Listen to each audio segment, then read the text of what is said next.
Hey y'all, today we're going to read the book Wilfrid McDonald, Partridge, written by Min Fox and illustrated by Julie Vivas. What do you think this book is going to talk about? One second. Right. There was one small boy called Wilfrid McDonald Partridge, and what's more, he wasn't very old either. His house was next door to an old people's home, and he knew all the people who lived in there.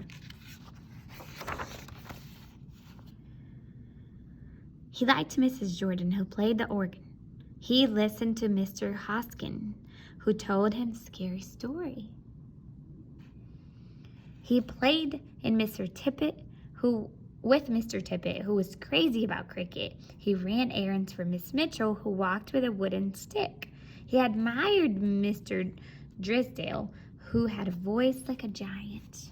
Those were all his neighbors.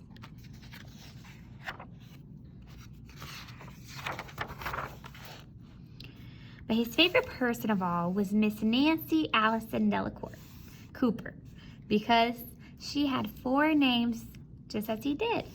He called her Miss Nancy and told her all his secrets. There's Miss Nancy.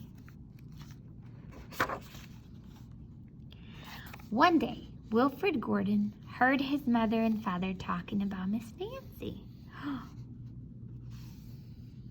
Poor old thing, said his mother. Why is she a poor old thing? Asked Wilfrid Gordon. Because she's lost her memory, said his father. It isn't surprising, said his mother. After all, she is 96. What's a memory? Asked Wilfrid Gordon. He was always asking questions. It is something you remember, said his father.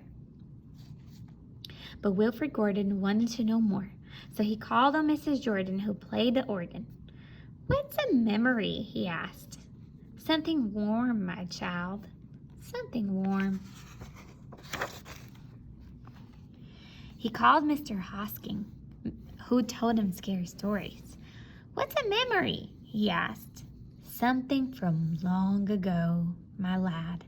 Something from long ago. Do you know what a lad means? It's a boy. That's what it means. Heard them talking about it.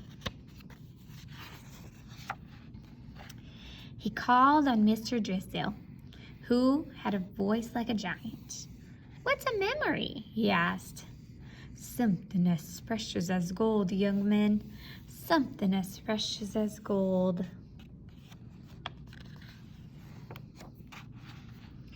He looked for the shoebox of shells he had found long ago last summer and put them gently in a basket. He found the puppet on string, which always made everyone laugh, and he put that in the basket too. Was there something about the basket? Did Miss Santana skip a page? Nope. Guess that's where we're going.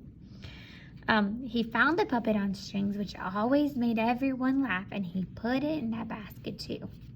He remembered with sadness the medal which his grandfather had given him, and he placed it gently next to the shells. That's what he did over there, all the feathers. What do you think it's gonna do? Next, he found his football, which was as precious as gold. And last of all, on his way to Miss Nancy's, he went into the hen house and took a fresh, warm egg from under a hen. I wonder what is up to him. What do you think he's going to do? Then Wilfrid Gordon called on Miss Nancy and gave her each thing one by one. How do you think he's giving her those things? What a dear, strange child to bring me all these wonderful things, thought Miss Nancy. Then she started to remember. She held the warm egg and told Wilfrid Gordon about the tiny speckled blue eggs she had once found in a bird's nest in her aunt's garden. She put a shell to her ear and remembered going to the beach by tram long ago, and how hot she had felt in her button-up boots. She's remembering. She touched the meadow and talked sadly of the big brother she had loved who had gone to war and never returned. She smiled at the puppet on strings and remembered the one she had shown to her sister and how she had laughed with a mouth full of porridge. That's so funny. She's remembering out of all those things that he put together. She bounced the football to Wilfrid Gordon and remembered the day she had met him and all the secrets they had told. Look at that. And the two of them smiled and smiled because Miss Nancy's memory had been found again by a small boy who wasn't very old either. Look at him. That was so nice of him, y'all. Don't you think this was a nice story? All right. Hope you have a great day.